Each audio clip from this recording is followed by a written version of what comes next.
nome é Túlio, eu tenho 19 anos, nasci em Florianópolis e a minha missão é empoderar jovens a realizar coisas incríveis. E eu pesquiso o Sol, junto com a NASA. Eu acho que a minha infância foi muito marcada pelo meu interesse em lanternas e como elas funcionavam. Cada lâmpada, cada tipo de pilha que eu desmontava, eu tentava montar de volta e quando eu conseguia, isso era um baita aprendizado. Quando eu não conseguia, eu ficava sem brinquedo. Então, eu acho que eu sempre fui aquela criança muito chata que perguntava o porquê de tudo. Só que isso não durou até os 5 anos de idade, isso dura até hoje, né? Eu acho que esse é o papel até de alguém que quer vir a se tornar um cientista, né? Perguntar como as coisas funcionam. Uma outra coisa que eu tenho também, desde muito pequeno, assim como toda criança, é o desejo de ser astronauta, que é entender o que tem lá em cima. E foi uma coisa que eu não perdi, esse interesse realmente pelo céu. Tanto é que ainda hoje, eu ainda anseio talvez um dia conseguir ser astronauta, poder ir para a estação espacial, por exemplo. Então, desde sempre eu gostei de olhar para as estrelas, entender o que estava lá em cima. E meu projeto com a NASA foi, no caso, um resultado de uma dessas observações. No dia 12 de dezembro de 2012, eu estava olhando para o céu à noite, como eu sempre fazia. Começo das férias, uma noite quente, e várias vezes quando eu estava olhando para cima eu vi um sinal luminoso passando, ou seja, uma estrelinha que estava se movendo.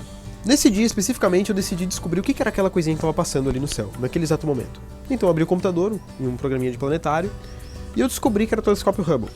E ver ele ali, eu consegui ver alguma coisa que me parecia tão intangível, tão longe, consegui ver aquilo lá, me deixou muito interessado em realmente entender um pouco melhor o que era o telescópio Hubble. E naquele mesmo dia eu abri a página da Wikipédia dele, estava olhando um pouco do funcionamento, e eu descobri que toda vez que ele passa em cima do Brasil, ele o desliga, por causa do excesso de radiação. Isso foi uma coisa que me deixou muito assustado. Porque se a gente pensa, né, o Hubble é um monstro de metal de mais de 15 metros que está desligando para não queimar. E eu fico pensando, a gente também pode estar sofrendo por causa dessa radiação. E foi a partir daí, com base nisso, que eu fui pesquisar um pouco melhor por que aqui tinha tanta radiação, descobri a anomalia magnética do Atlântico Sul, que é essa área do mundo onde entra mais radiação, e em cima disso eu enviei uma proposta de projeto para a NASA, para realmente estudar o que estava acontecendo aqui dentro. Foi uma grande surpresa, eu mandei e-mail para eles, eles responderam logo no outro dia, muito interessados, e em coisa de 4 dias eles já tinham mandado todos os equipamentos que eu tinha pedido e alguns a mais.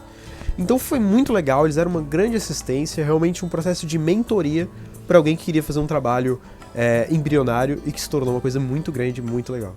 Quando a gente fala em radiação do Sol, a primeira coisa que nos vem à mente é realmente radiação ultravioleta, né? Camada de ozônio, esse tipo de coisa. Só que isso é uma parte da radiação do Sol que a gente entende muito bem. A parte que a gente não entende é uma coisa chamada radiação corpuscular, que é realmente as partículas de radiação que estão chegando. É o mesmo tipo de radiação que tem, por exemplo, nos reatores nucleares, bombas atômicas. É um tipo de radiação muito mais danoso aos seres vivos. Então, só para contextualizar um pouco, a Terra, além da camada de ozônio, ela tem uma outra camada que nos protege de radiação. Protege desse tipo de radiação mais pesado. É uma espécie de escudo magnético, chamado cinturão de Van Allen. Esse cinturão de Van Allen tem um buraco, onde entra mais radiação.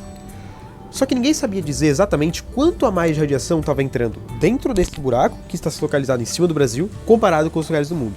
Então, junto com a NASA, com a Universidade de Stanford e com o MIT, a gente desenvolveu um experimento de 6 meses para distribuir 40 detectores de muons, que é um tipo de radiação, para entender melhor o quanto mais radiação estava entrando aqui no Brasil. E a gente chegou numa resposta, depois de 6 meses, que é 63%.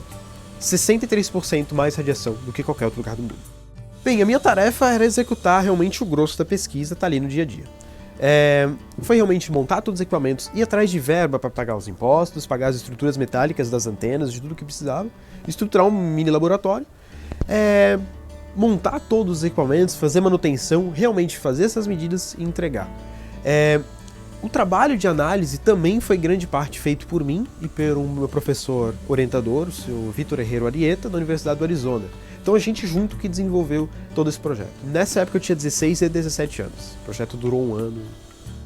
Eu acredito que isso é um papel bem importante e que talvez estar lidando diretamente com a possibilidade de melhorar algumas vidas humanas me dá um grande senso de responsabilidade, porque existem resultados que vão atingir pessoas além de mim. Existem vários efeitos, desde aumento de corrosão em oleodutos, gasodutos, aumento de risco de explosão neles, por exemplo, falhas de energia em sistemas de transmissão, linhas de transmissão, danos em vários tipos de equipamentos eletrônicos, mas o principal efeito realmente é na saúde humana, onde são efeitos principalmente cardiovasculares e efeitos hormonais.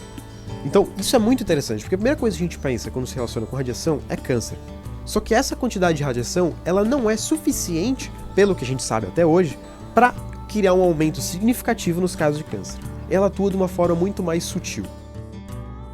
De certa forma, desafiar esse status quo acadêmico traz muitas dificuldades, mas também mostra que sim, é possível você fazer ciência não estando dentro dos padrões e conformes atuais do que se considera científico. Então eu acho que a partir do momento que nossa pesquisa começar a trazer resultados e começar a ajudar pessoas, eu acho que isso pode ter um forte impacto no modo com que a gente vê a ciência hoje desenvolvida no Brasil. Em 10 anos, eu me vejo talvez atuando de uma forma mais certeira e de talvez ajudando outras pessoas com ideias muito bacanas como eu acho que eu tenho. A idade, por mais que, com certeza, em muitas coisas ela significa experiência, ela significa amadurecimento, e muitas outras ela não significa. E eu acho que a pouca idade, muitas vezes, é um grande benefício, porque você está fresco, você não foi exposto a muitos preconceitos, você está mais otimista para encarar muitas coisas, porque você não chegou a enfrentar várias dificuldades. E eu acho que isso sempre dá um gás pra gente conseguir pensar em formas diferentes de resolver problemas que já existem, que perduram. Faça o que você acha que é massa. É claro que isso envolve bom senso, isso envolve uma série de nuances, mas eu acho que eu tenho isso pra mim de uma forma muito clara. Eu vejo que talvez isso falte em muitas pessoas. É você realmente não ligar pro que muitas pessoas falam e fazer o que você acha que é certo. Em muitos momentos você vai quebrar a cara, mas o aprendizado vai ser muito maior. E o resultado, com certeza, vai se destacar bastante.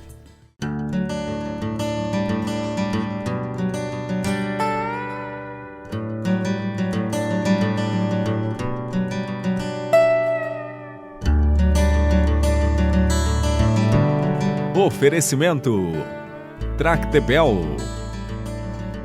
Deler, completa sua vida. Sebrae, especialistas em pequenos negócios.